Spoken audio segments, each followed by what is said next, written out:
If you like a smoky taste to your food, then cooking with a smoker is for you. Smoking involves slow cooking food at lower temperatures over longer periods of time. Smoking temperatures are usually between 225 to 250 degrees, and this method works best for cooking large cuts of meat. The temperature can be regulated using the dampers found at the top and bottom of the smoker. By regulating the airflow, you can adjust the temperature up and down. Opening the lower damper will allow more air to flow to the fire and increase the heat.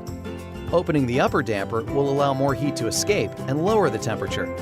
A good rule of thumb is 1 to 1.5 hours of smoking for each pound of meat. Cooking times will vary based on the exact temperature, the type of meat, and the particular smoker you're using.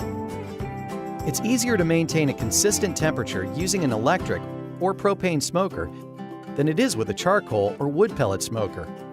The heat generated by these natural fuels will fluctuate more than the steady, consistent heat generated on an electric or gas smoker.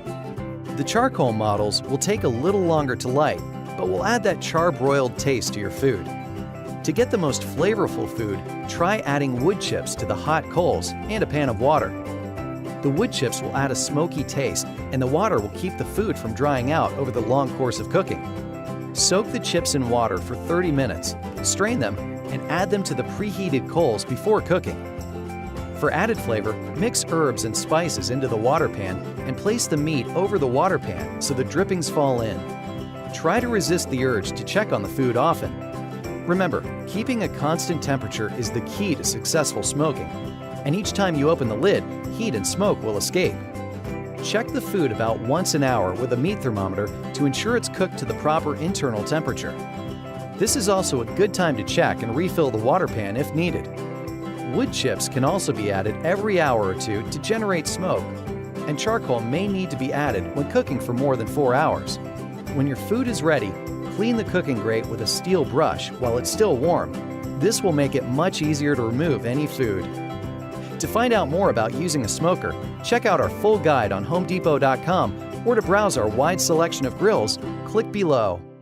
That I'm using, I've got a Jack Daniel's glaze. I started with some brown sugar, added a shot of Jack Daniel's, a shot of pineapple juice, and some of my vinegar sauce. It's real simple. I brought it to almost a boil and just cooked off all the alcohol in the whiskey, and it made this really great glaze. And I'm just gonna paint the back side, then we'll flip them over, paint the top side, and we'll get them right back on the grill just to set the sauce on them, set this Jack Daniel's sticky glaze. And man, I wish you guys could smell this, because it is unbelievable. Ooh, check that out. Beautiful, beautiful. Now we're going to carefully transfer these ribs right back to the grill. Now we've got a few spots here where you can see some of the fat's rendered down, it's changed the color. We're going to just touch that up with a little extra rub. Anywhere where it's discolored just a little bit, where the sauce came off. Now we need about 15 minutes to set the glaze. We'll be ready to try these Jack Daniel's ribs.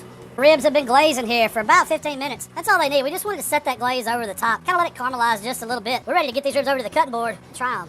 But look at that, that is beautiful. Beautiful slab, Jack Daniel's ribs.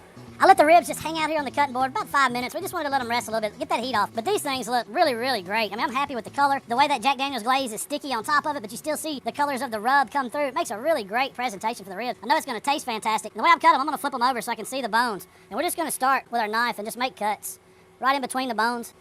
Cutting perfect.